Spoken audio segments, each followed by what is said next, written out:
নমস্কার বন্ধুরা, দেখুন এই পিতলের গামলাটি এক বন্ধু কমেন্ট করেছে যে পিতলের গামলা কালো হয়ে গেছে। এখন কমেন্ট আপনাদের আমি দেখালাম। কালো গামলা কীভাবে নতুন নতুন ঝকঝকে করবেন, আর সেটা করতে হবে পাকা তেঁতুলের সাহায্যে। এই দেখুন পাকা তেঁতুল, এটা তো পাকা তেঁতুলটা প্রথমে দিলেই হবে না। প্রথমে কি করতে হবে, ভিডিওটা সম্পূর্ণ দেখুন, স্কিপ করবেন না, তাহলে বুঝতে পারবেন না। এটার নাম হচ্ছে মিউরিটিক অ্যাসিড। এই দেখুন, মিউরিটিক অ্যাসিডের কাজ আগেও দেখিয়েছি, কিন্তু আজকের পদ্ধতিটা পুরোপুরি আলাদা। ভিডিওটা সম্পূর্ণ দেখবেন, তাহলে কিন্তু বুঝতে পারবেন। মিউরিক অ্যাসিড নিলাম। অনেক বন্ধুই আমাকে বলেন যে খালি হাতে মিউরিক অ্যাসিড ব্যবহার করবেন না। তাদের উদ্দেশ্যে আমি তারা কথা দিয়েছি যে আমি না খালি হাতে অ্যাসিড কাজ করব না। দেখুন গ্লাস পরে নিলাম, গ্লাস পরে নিয়ে আমি কাজটা করব। আমার ভালোর জন্যই বলেছে, অ্যাসিড হাতে লাগলে হাত জ্বালা করতে পারে বা ক্ষতি হতে পারে। তো দেখুন এবার আমি কি করব, এই ব্রাশের সাহায্যে এই মিউরিটিক অ্যাসিডটি আমি গামলাটির পুরো চারপাশে লাগিয়ে দিচ্ছি। কীভাবে দেখুন, পুরো যতই কালো গামলা থাক এইভাবে করবেন কাজটা। কিন্তু অ্যাসিড লাগালেই পুরো কাজ শেষ হয়ে যাবে না। অ্যাসিডের পরে তেঁতুলের কাজ আছে, তেঁতুল না লাগালে গামলাটার কালার আসবে না। এবার কি করছি দেখুন, তাহলে বুঝতে পারবেন। অ্যাসিডটা প্রথমে গামলাটাকে ভালো করে ব্রাশ দিয়ে ঘষে ঘষে অ্যাসিডটা লাগাতে হবে। কয়েক সেকেন্ডের ভিডিও, সম্পূর্ণ দেখুন, তাহলে বুঝতে পারবেন। অ্যাসিড যেখানে ঠেকছে সেখান থেকে দাগগুলো কেমন ভ্যানিশ হয়ে যাচ্ছে দেখুন।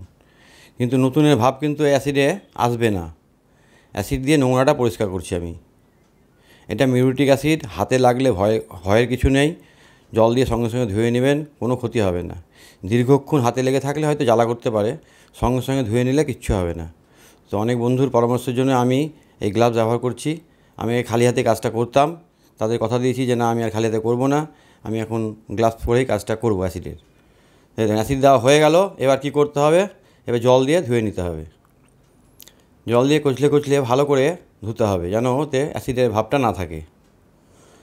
আমি এখানে আপনি ঘরের মধ্যে দেখাচ্ছি, আপনারা ভালো করে কাজটা করে ধুয়ে নেবেন এবং ভালো করে কচলে কচলে ধুবেন, যাতে ওই অ্যাসিডের কোনো অ্যাকশন যাতে ওর ভিতরে না থাকে।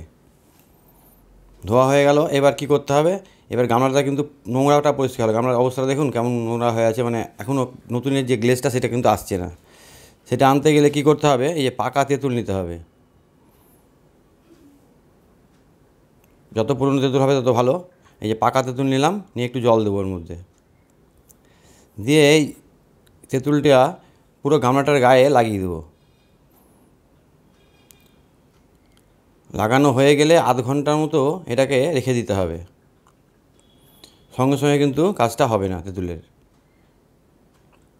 পুরো গায়ে লাগাতে হবে, ভিতর বাহির সমস্ত জায়গায় লাগিয়ে দেওয়ার পর গামলাটাকে 30 মিনিটের মতো রেখে দিতে হবে। একটু বেশি হয়ে গেলে কোনো অসুবিধা নাই, 30 মিনিটের কম করবেন না। 30 মিনিট পরে এটাকে আবার একটু তেঁতুল দিয়ে ঘষতে হবে। পুরো গামলায় লাগানো হয়ে গেল, রেখে দিলাম। 30 মিনিট পর আবার আমি ফিরে আসলাম। এই দেখুন দেখুন দাগগুলো কতটা তেঁতুলে নষ্ট করে দিয়েছে এবং গামলাটাতে একটা নতুনের একটা ভাব চলে এসছে। এবার তেঁতুল দিয়ে একটু ঘষে নেওয়ার পর এবার কী করতে হবে, জল দিয়ে ধুয়ে নিতে হবে। জল দিয়ে ধোয়ার পরে কী করবেন, জল দিয়ে কিন্তু ভালো করে ধুতে হবে। একবারের জায়গায় 2বার 3বার 4বার হোক ধুতে হবে ভালো করে, কোনো রকম যেন তেঁতুলের এটা না থাকে। এবার কি করতে হবে সেটা আপনাদের বলে দিচ্ছি। ভালো করে ধুয়ে নেবেন, 2বার 3বার ভালো করে ধুয়ে নেওয়ার পর জলটাকে ভালো করে ঝাড়বেন, ওর গায়ে জল লেগে না থাকে। বা হালকা যদি সুতির কাপড় পান মুছবেন। মুছার পরে কিন্তু গামলাটাকে আপনার 1 ঘন্টা মতো রোদ্দুরে রাখতে হবে, তা না হলে এই গ্লেজটা নষ্ট হয়ে যাবে। এই ভুলটা অনেকে করে থাকেন, সেই ভুলটা করবেন না। গামলাটাকে ভালো করে ধোয়ার পরে 1 ঘন্টার মতো রোদ্দুরে রেখে দিবেন, তারপরে গামলাটা ঘরে তুলবেন। তাহলে দেখবেন এই যে নতুনের ভাবটা এটা এরকম চকচক করবে। যাক, আপনারা অনেকক্ষণ ধরে ভিডিওটা দেখলেন। আর এইভাবেই গামলাগুলো পরিষ্কার করা যায়, কালো গামলাগুলো। সকলে ভালো থাকবেন, সুস্থ থাকবেন, সকলে মঙ্গল কামনা করে শেষ করলাম।